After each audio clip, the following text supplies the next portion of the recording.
बिस्मिल्लाहिर्रहमानिर्रहीम। 11th class का mathematics कर रहे हैं हम, जिसका यूनिट नंबर 7 और उस यूनिट का नाम है परमुटेशन एंड कम्बिनेशन। परमुटेशन का सिलसिला ख़त्म हुआ, आखिरी एक्सरसाइज हमारी कम्बिनेशन के बारे में है। कॉम्बिनेशन क्या होता है, तो ये कॉम्बिनेशन के बारे में और उसके फार्मूले में जानने में बड़ा ज़रूरी है, तब आप इस पोजीशन में आएंगे कि एक्सरसाइज 7.4 को समझ सकें। सबसे पहले देखते हैं कि कम्बिनेशन, मैथमेटिक्स में कम्बिनेशन होता क्या है। ठीक है, फिर उसके बाद इसको मैथमेटिकली जो डेफिनेशन आपने बुक में फॉलो करनी है, जो पेपर में लिखनी है, उसको फिर हम डिस्कस करेंगे। ठीक है, उसके फार्मूले को डिस्कस करेंगे और बताऊंगा कि ये फार्मूला क्यों बनाया। In mathematics a combination is a selection of items.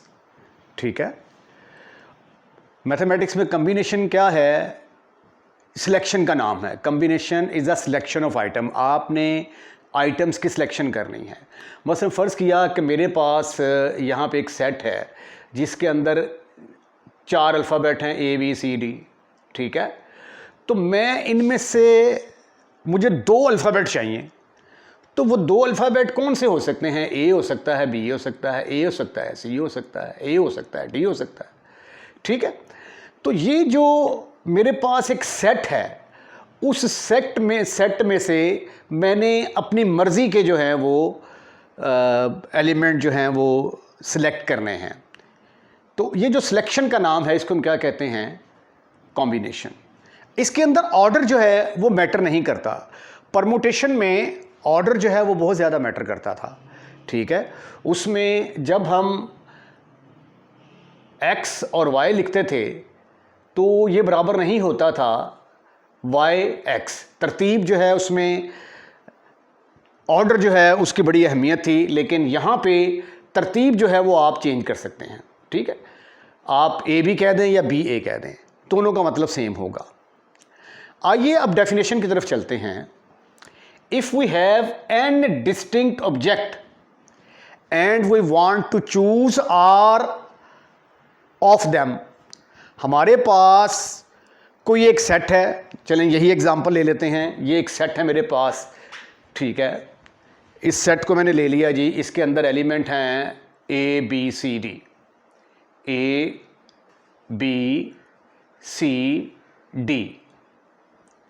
ठीक, ये मेरे पास if we have n distinct object, ये मेरे पास n डिस्टिंक्ट ऑब्जेक्ट है किसी सेट के अंदर। We want to choose R of them, इनमें से कोई से 2 चूज करने हैं, तो उसकी the number of possible combination इसके कितने हो सकते हैं, उसको हम इस तरीके से डिनोट करते हैं। टोटल नंबर हमारे पास हैं n, R उसमें से चूज करने हैं, यानी n में से R का कॉम्बिनेशन बनाना है। तो उसको हम कैसे डिनोट करेंगे? n combination of R, NCR, या इसको ऐसे भी लिख देंगे n। यहाँ पे C जो है इधर साइड पे आ जाएगा, ये देखें N,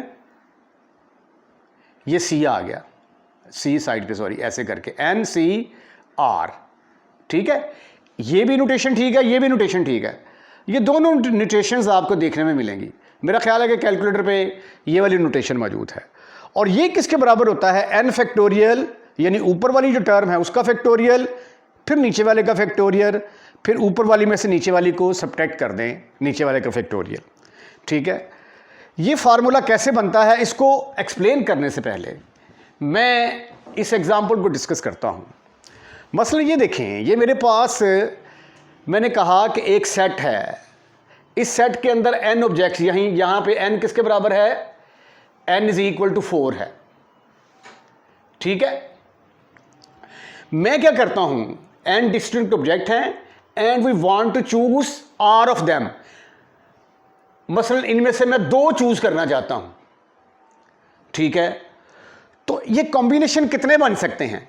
मसलन ये देखें, A को मैं B के साथ मिला सकता हूं, A को मैं C के साथ भी मिला सकता हूं, A को मैं D के साथ मिला सकता हूं, फिर उसके बाद B को मैं C से मिला सकता हूं, B को मैं D से मिला सकता हूं,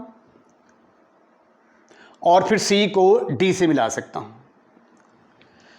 इनके अलावा कोई और कॉम्बिनेशन नहीं बना सकते। इसमें जो ना ए बी या बी ए मतलब एक ही है, आप ये ना कहें कि ए बी है जी सर बी ए भी बन सकता है। ऑर्डर इज नॉट इंपॉर्टेंट, इसमें लिख दें order is not important, order is not important. क्योंकि जब आप मसलन कोई टीम सेलेक्ट कर लेते हैं तो ज़रूरी नहीं होता कि इसने नंबर 4 पे बैटिंग करनी है, इसने नंबर 5 पे बैटिंग करनी है। बैटिंग ऑर्डर कप्तान की मर्ज़ी के ऊपर डिपेंड करता है। तो ये देखिए ये टोटल कितने बन गए कम्बिनेशंस, 1 2 3 4 5 6, टोटल कम्बिनेशन इसके बने जी 6। अब ये देखिए मैंने जो है ये कम्बिनेशन बनाने के लिए कितना टाइम लग गया मुझे, ठीक है। अब यही फार्मूला अगर मैं यहाँ पे लगाता हूँ, ये देखें 4C2, 4 मेरे पास नंबर ऑफ एलिमेंट थे, 2 का कम्बिनेशन बनाना था 4C2, तो किसके बराबर आया 4C2, ऐसे लिख लें या ऐसे लिख लें, बराबर होगा ऊपर वाले का फैक्टोरियल नीचे वाले का फैक्टोरियल दोनों की सब्ट्रैक्शन का फैक्टोरियल। तो ये ऊपर आ गया जी 4, फैक्टोरियल को लिख सकते हैं 4 × 3 × 2 × 1, और नीचे ये आ गया 2 फैक्टोरियल को 2 × 1 लिखा जा सकता है, 4 में से 2 माइनस करेंगे 2 × 1 लिखा जा सकता है। तो नीचे आ गया 4, 2 2 ज़ार 4, 4 4 से कैंसिल हो गया, 3 2 ज़ार 6। तो ये देखिए ये कॉम्बिनेशन कितने बने 6, और इधर जो मैंने कॉम्बिनेशन बनाए हैं वो कितने बनाए हैं 6 बनाए हैं। आइए और एग्जाम्पल देखते हैं ताकि आपके कंसेप्ट और ज़्यादा क्लियर हों। फर्ज किया कि मेरे पास 3 एलिमेंट हैं जी, ठीक है। एक सेट है मेरे पास जिसके अंदर एलिमेंट हैं 1 2 3, 1 2 3, यानी n किसके बराबर है 3 के बराबर। और मैं कितने कॉम्बिनेशंस बनाना चाह रहा हूं, मैं इसमें से r is equal to 2 suppose कर लेता हूं जी, जितना मर्जी ले सकते हैं आप, r is equal to 2 suppose कर लेता हूं। तो 2 वाले कॉम्बिनेशन कितने बनेंगे, एक बनेगा 1 2 के साथ, एक बनेगा 1 3 के साथ, 1 2 1 3, एक बनेगा 2 3 के साथ। सिर्फ और सिर्फ 3 कॉम्बिनेशंस बनेंगे इसके, ठीक है। अब इसको जरा जब आप यहां पे लिखते हैं, ये फार्मूला लगाएं, 3 में से 2 की सिलेक्शन की 3C2, तो ऊपर वाले का फैक्टोरियल नीचे वाले का फैक्टोरियल दोनों की सब्ट्रैक्शन का फैक्टोरियल। तो ये किसके बराबर आया 3 2 1, 2 फैक्टोरियल का मतलब 2 × 1, 3 में से 2 के बाकी रह गया 1, 2 2 से कट गया, जवाब आया 3। तो इधर हमारे कॉम्बिनेशन कितने बने थे 3 कॉम्बिनेशन बने थे, ठीक है। इसी तरह अगर ये 3 कॉम्बिनेशन है, 3 है और n इज इक्वल टू अगर 3 है, तो r भी अगर मैं 3 लेता हूं तो तीनों को जब लेंगे तो एक ही कॉम्बिनेशन बनता है ना, 1 2 3, एक ही कॉम्बिनेशन बना, इसके अलावा कोई और कॉम्बिनेशन नहीं बनता, ठीक है। तो जब इसका फार्मूला आप लिखते हैं 3C3, तो ये आ गया ऊपर वाले का फैक्टोरियल नीचे वाले का फैक्टोरियल दोनों की सब्ट्रैक्शन का फैक्टोरियल, तो which is equal to 3 factorial over 3 factorial, 0 factorial, 3 factorial, 3 factorial से क्या 0 फैक्टोरियल 1 के बराबर आ गया। और आपने देखा कि सिर्फ और सिर्फ एक ही कॉम्बिनेशन इसके अंदर बनता है, ठीक है जी। तो अगर आप लेते हैं जी इसमें से एक कॉम्बिनेशन, बस n इज इक्वल टू 3 है और r आप सपोज कर लिया जी 1 लेना चाहते हैं जी, ठीक है। ये देखें जरा, if r is equal to 1 then what will happen,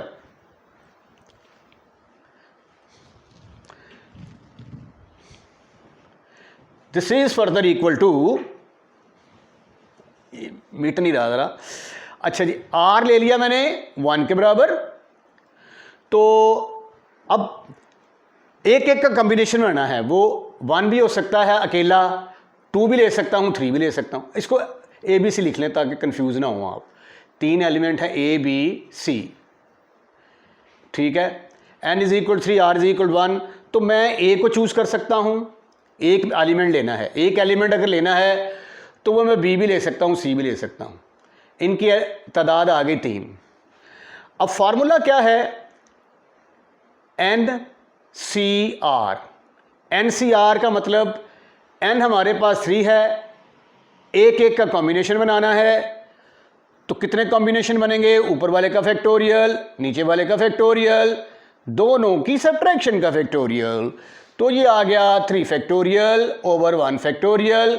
3 में से 2 के बाकी रह गए 2 फैक्टोरियल को 2 × 1 लिखा जा सकता है, ऊपर 3 फैक्टोरियल को भी आप 3 × 2 × 1 लिख देंगे, 3 × 2 × 1, तो ये इसके साथ कैंसिल हो गया, तो कितने कॉम्बिनेशंस बने, 3 कॉम्बिनेशन बने।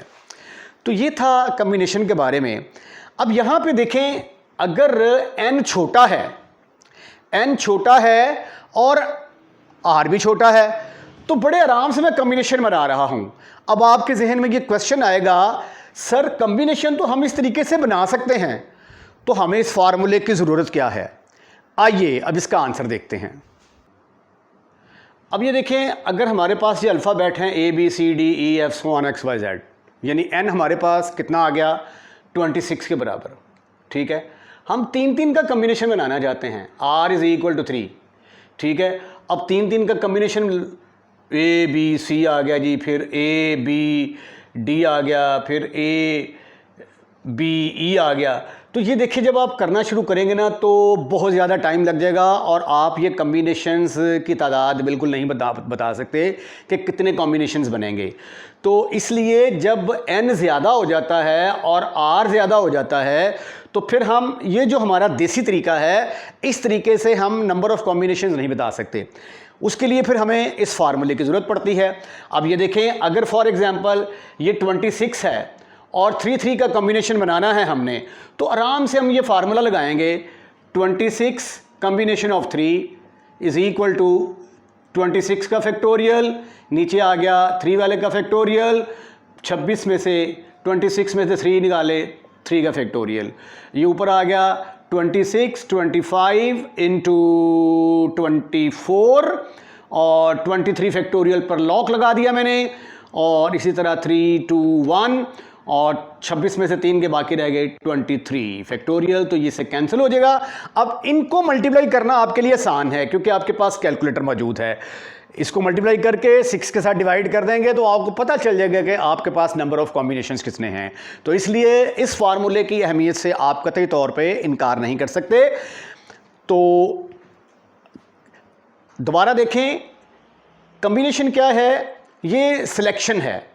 हमारे पास कुछ नंबर दिए, कुछ ऑब्जेक्ट्स होंगे, उसमें से हमने कुछ सिलेक्ट करने होंगे, उसके कॉम्बिनेशंस कितने बन सकते हैं। ऑर्डर इसके अंदर मैटर नहीं करता। ये था कॉम्बिनेशन के बारे में। आइए कुछ फार्मूले डिस्कस करते हैं। ये कुछ इंपॉर्टेंट रिजल्ट हैं आगे क्वेश्चंस के अंदर, इनको हम डायरेक्ट इस्तेमाल किया करेंगे। पहला है NCN, ठीक है, यानी अगर if r is equal to n के बराबर हो, if r is equal to n, तो ये किसके बराबर होगा, NCN बराबर होगा ऊपर वाले का फैक्टोरियल, नीचे वाले का फैक्टोरियल, दोनों की सब्ट्रैक्शन का फैक्टोरियल, n माइनस n का फैक्टोरियल, तो ये आ गया ऊपर n का फैक्टोरियल, नीचे भी आ गया n का फैक्टोरियल, n माइनस n 0 का फैक्टोरियल। 0 फैक्टोरियल किसके बराबर होता है, 1 के बराबर, तो n फैक्टोरियल से कट गया 1 ओवर 1, तो आंसर किसके बराबर आ गया, 1 के बराबर। दूसरा रिजल्ट है, अगर n था, NC 0 हो तो ये आ जाएगा ऊपर वाले का फैक्टोरियल, नीचे वाले का फैक्टोरियल, दोनों की सब्ट्रैक्शन का फैक्टोरियल, तो which is equal to n factorial आ गया ऊपर, 0 फैक्टोरियल 1 के बराबर, n माइनस 0 का फैक्टोरियल n फैक्टोरियल के बराबर आ गया, ये इसके साथ कट गया, तो इसका भी आंसर किसके बराबर आ गया, 1। तो ये रिजल्ट जो हैं ये आगे यूज़ होंगे, इनको आपने इस्तेमाल करना याद रखना है, ठीक है। NC 0 किसके बराबर हुआ करेगा, 1 के बराबर, और NCN किसके बराबर हुआ करेगा, 1 के बराबर। यानी अगर आर और एन सेम होंगे तो जवाब 1, अगर आर 0 के बराबर होगा तो भी आंसर 1 के बराबर आएगा। अब एक बड़ा इंपॉर्टेंट थ्योरम इस्तेमाल करते हैं, ये भी आगे यूज़ होगा। एन सी आर बराबर होता है एन, इन दोनों को सब्ट्रैक्ट कर दें आप, ठीक है। आइए इसका प्रूफ करते हैं। तो प्रूफ करने के लिए मैं ऐसा करता हूँ कि राइट हैंड साइड ले लेता हूँ और मैं उसको लेफ्ट हैंड साइड के बराबर प्रूफ कर दूंगा। राइट हैंड साइड है मेरे पास N C N minus R. अब फार्मूला क्या है हमारा? ऊपर वाले का फैक्टोरियल, ऊपर वाले का फैक्टोरियल, नीचे वाले का फैक्टोरियल, फिर है दोनों की सब्ट्रैक्शन का फैक्टोरियल। n में से n माइनस आर निकाल दिया, इसका factorial, which is equal to, ऊपर आ गया n फैक्टोरियल, नीचे आ गया n माइनस आर का फैक्टोरियल। तो इसको जब आप सिंप्लीफाई करेंगे तो n minus n plus R आ जाएगा, n के साथ खत्म, फिनिश, खलास। आपके पास आ गया n factorial over n minus R का फैक्टोरियल इंटू आर फैक्टोरियल। और ये किसके बराबर होता है? ये तो बराबर होता है एन सी आर के बराबर होता है। एन सी आर, ऊपर वाले का फैक्टोरियल, नीचे वाले फैक्टर का फैक्टोरियल, दोनों की सब्ट्रैक्शन का factorial is equal to left hand side. अब हमें आज के बाद लाइसेंस मिल गया कि अगर हमारे पास एन सी आर होगा तो एन ऊपर ऐसे रखेंगे, एन में से आर को माइनस करके लिखा जा सकता है। आइए अब आगे चलते हैं। एक छोटा सा आर्टिकल कह लें, ठीक है, रिजल्ट कह लें, relation between permutation and combination. यानी एक तरफ आपको कम्बिनेशन का फार्मूला नज़र आएगा, एक तरफ परमुटेशन का फार्मूला नज़र आएगा। इनका कम्बिनेशन क्या है, आपस में क्या रिश्तेदारी है इनकी, वो देखते हैं। तो परमुटेशन आपने जब डिफाइन किया था तो आपने लिखा as we know N P are.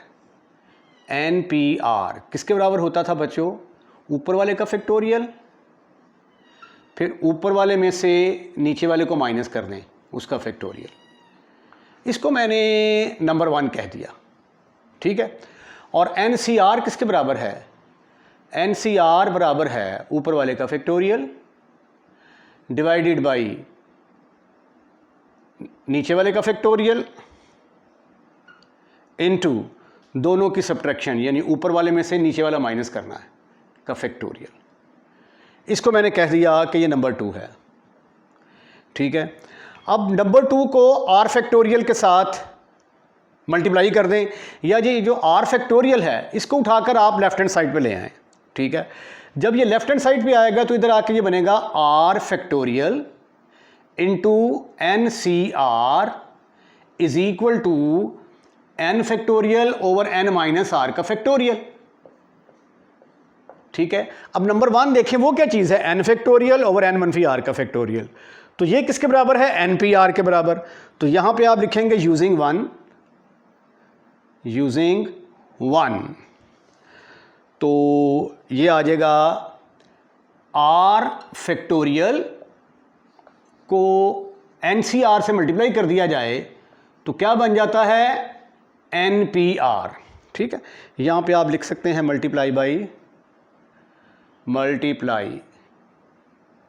Bye are factorial. ये था रिलेशनशिप, ठीक है। एन सी आर, अब एन पी आर किसके बराबर हुआ करेगा? Is equal to N C R को जो नीचे वाली रकम होगी उसके साथ मल्टीप्लाई कर दिया करेंगे। अब हम देखते हैं कि परमुटेशन में और कॉम्बिनेशन में फ़र्क क्या है। आइए फ़र्क जानते हैं। अक्सर स्टूडेंट को कन्फ्यूजन रहती है कि परमुटेशन और कॉम्बिनेशन में फ़र्क क्या है। बच्चे कंफ्यूज रहते हैं और पेपर में भी जब क्वेश्चन आता है कहते हैं जी हमें कैसे पता चलेगा कि ये परमुटेशन का क्वेश्चन है या कॉम्बिनेशन का क्वेश्चन है। तो आइए इनके 2 बड़े फ़र्क देखते हैं कि परमुटेशन और कॉम्बिनेशन में क्या फ़र्क है। परमुटेशन में ऑर्डर इज़ इम्पॉर्टेंट, ठीक है। मसलन ये देखें, अगर आपके पास 3 अल्फ़ाबेट हैं ठीक है। तो 3 अल्फ़ाबेट को आपने अरेंज करना है, तो शुरू में आपने यानी 3 अल्फ़ाबेट हैं अगर आपके पास ABC, ठीक है, तो इनको आपने अरेंज करना है। तो पहले A को फिक्स किया, इधर B और C आ गया, फिर C को इधर लिख दिया, B को इधर लिख दिया, ठीक है। यानी तरतीब जो है इसमें, हालांकि ये भी BC है, ये C भी है, ये चीज़ जो है ये इसके अंदर मैटर नहीं करती, इसके अंदर मैटर करती है ये तरतीब जो है इसके अंदर बहुत ज़्यादा मैटर करती है। तो ऑर्डर इज़ इम्पॉर्टेंट, यानी AB से मुराद BA नहीं होगा। यानी यहाँ पे देखें BC और CB ये दोनों आपस में बराबर नहीं हो सकते, इन दोनों का मीनिंग डिफरेंट है। उसके बाद इसमें ऑर्डर इम्पॉर्टेंट है, इसमें ऑर्डर इम्पॉर्टेंट नहीं है, ठीक है। इसमें अगर आपने AB सेलेक्ट कर लिया है, AB सेलेक्ट कर लिया है, तो BA का मतलब भी सेम ही होगा, BA का मतलब भी सेम होगा, सेम। इसमें ऑर्डर जो है ये मैटर नहीं करता, AB का मतलब और BA का मतलब सेम होगा। ये असल में क्या है, ऑब्जेक्ट्स की अरेंजमेंट कहते हैं, तरतीब का नाम है। मसलन फ़र्ज़ किया मेरे पास ये ABC 3 अल्फ़ाबेट हैं, इनको मैंने अरेंज करना है। तो एक तरीका तो ये है कि मैंने यहाँ पे A लिखा, इधर BC लिख दिया, फिर A को फिक्स किया, C को इधर कर दिया, B को इधर कर दिया, फिर B को पहले रखा AC, फिर C और A को चेंज कर दिया, फिर C को पहले रखा AB और फिर BA को चेंज कर दिया। तो ये तरतीब देने का नाम जो है वो परमुटेशन है। यहाँ पे क्या है, सिलेक्शन ऑफ ऑब्जेक्ट, उधर हम तरतीब दे रहे थे, इधर हम सिलेक्शन कर रहे हैं। मतलब मेरे पास 3 अल्फ़ाबेट हैं, मैंने 2 सेलेक्ट करने हैं, तो 2 सिलेक्शन कौन कौन सी मेरी हो सकती है, एक AB की हो सकती है, AC हो सकती है, BC हो सकती है, ठीक है। अगर इनमें से 2 मैंने सेलेक्ट करने हैं तो ये यानी ये सिलेक्शन को शो करती है, ये अरेंजमेंट को शो करती है। तो ये 2 मेजर डिफरेंस थे। आई एम फुली होपफुल कि आपको परमुटेशन और कम्बिनेशन के बारे में पता चल चुका होगा, कम्बिनेशन के फार्मूले के बारे में पता चल चुका होगा। इसके साथ ही आज के लेक्चर को हम यहीं पे वाइंड अप करते हैं। अगर आपको लेक्चर पसंद आया है तो उसको लाइक करें, लाइक करने के बाद दोस्तों में शेयर करें, और अगर आप हमारे इस चैनल को सब्सक्राइब कर चुके हैं तो आपका बहुत बहुत शुक्रिया। और अगर अभी तक आपने हमारे इस चैनल को सब्सक्राइब नहीं किया तो बराए मेहरबानी पहली फुर्सत में हमारे इस चैनल को सब्सक्राइब करें। अपना ख्याल रखिएगा, अगली वीडियो का इंतजार कीजिएगा। अल्लाह हाफिज़।